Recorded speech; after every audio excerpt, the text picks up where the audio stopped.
UNESCO जागतिक वारसा यादीसंदर्भात जिल्हाधिकारी कोल्हापूर यांच्या उपस्थितीत आयोजित बैठकीसाठी पन्हाळा गिरिस्थान नगर परिषदेने नागरिकांना फक्त एका दिवसाच्या नोटिसीद्वारे उपस्थित राहण्याचं आवाहन केलं। मात्र या प्रक्रियेला नागरिकांनी तीव्र विरोध दर्शवून बैठकीस हजर न राहण्याचा एकमुखी ठराव केला। दिनांक 22 एप्रिल 2025 रोजी दुपारनंतर नागरिकांना नोटीस पाठवण्यात आली की 23 एप्रिल रोजी जिल्हाधिकारी कार्यालयात बैठक होणार आहे। परंतु ही सूचना अचानक मिळाल्यामुळे पन्हाळ्यात तातडीने वाहतूक व्यवस्था करणे अशक्य होते। शिवाय नागरिकांना कोल्हापूरपर्यंतचा खर्चही परवडणारा नव्हते असं नागरिकांनी स्पष्ट केलं। यासोबतच महिला, लहान मुले, वयोवृद्ध व्यक्तींना उन्हाळ्यात प्रवास करणे कठीण होणार असल्यामुळे बैठकीवर बहिष्कार टाकण्याचा निर्णय घेण्यात आला। नागरिकांनी असंही सुचवले की ही बैठक पन्हाळ्यातच आयोजित करावी आणि शक्यतो सुट्टीच्या दिवशी घेण्यात यावी, जेणेकरून जास्तीत जास्त नागरिकांना सहभाग सुनिश्चित होईल। याशिवाय किमान 3 दिवस आधी पूर्वसूचना दिल्यास तयारीची संधी मिळेल असंही निवेदनात नमूद केलंय। आजपर्यंत जे असंच जवळजवळ 1 वर्ष झालं लोकांना संभ्रमात ठेवून जे प्रशासन लोकांची जे क्लिअरिटीकरण झाले, लोकांना तेवढंच मोजक्या लोकांना बुजवून तसं क्लिअर होणार नाही। पन्हाळ्यातच मीटिंग बोलावी सगळ्या नागरिकांची मागणी आहे आणि इथून पुढं प्रत्येक वेळेला जर असं चालढकल प्रशासन करायला लागलं तर याला वेगळ्या पद्धतीनं आंदोलन करण्यात येईल आणि ह्या सगळ्या मीटिंगला स्थानिक लोकप्रतिनिधी, सर्व प्रशासन, सर्व अधिकारी उपलब्ध पाहिजेत।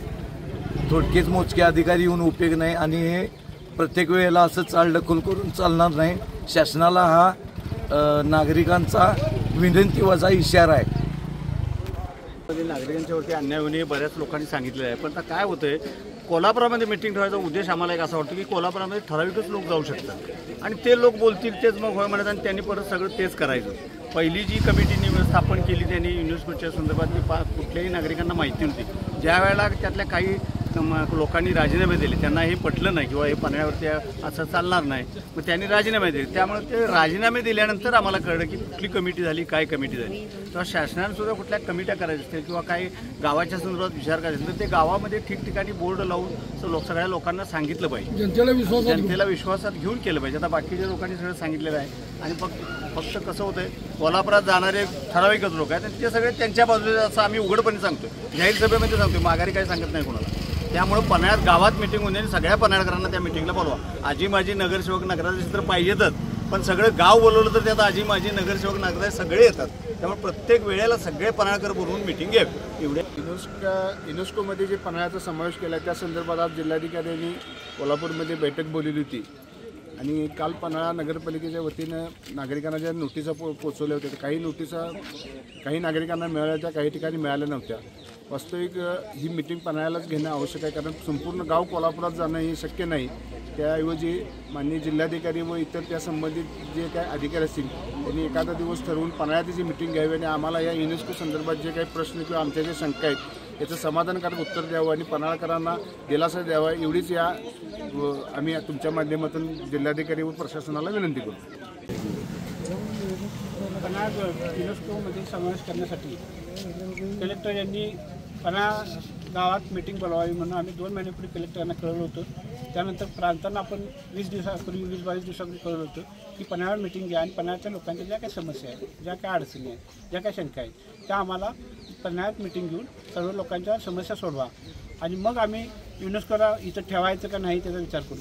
परंतु त्यांनी अद्याप मीटिंग बोलवली नव्हती आणि काल तातडीनं नोटिसा देऊन आज मीटिंग कोल्हापूरमध्ये ठेवली होती। ह्या उन्हाच्या दिवसात ज्येष्ठ नागरिकांना कोल्हापूरला जाणं शक्य नाही, गाड्यांची इथं रहदारी एसट्या कमी आहेत आणि बाकीच्या सगळ्या लोक एवढी शक्य तिथं जाऊ शकत नाही। तर पन्हाळ्यातच तुम्ही मीटिंग बोलवा आणि किमान 3-4 दिवसाच्या अगोदर नोटीस तुम्ही द्या अशी आमची मागणी आहे आणि म्हणून आम्ही कोल्हापूरच्या आजच्या मीटिंगला सर्व नागरिकांनी बहिष्कार घातलेला आहे। ताबडतोब लवकरात लवकर पन्हाळ्यात मीटिंग बोलवा असं आमचं म्हणणं आहे।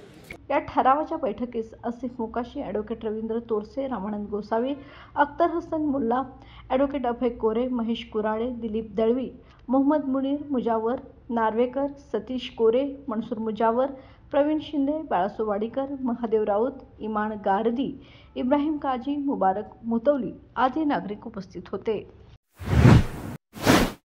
बाळ, फ्रीजमधून श्रीखंड काढ ना। आम्ही पूर्वी घरीच बनवायचो श्रीखंड, त्याची चवच वेगळी होती। आता काय सगळं रेडीमेड।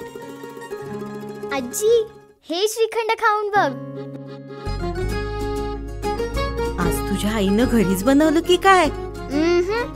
हे आहे गोकुळचं श्रीखंड. अगदी जिभेवर रेंगाळणार. जिभेवरच नाही तर मनावरही रेंगाळणार. गोकुळ श्रीखंड, मनावर रेंगाळणार.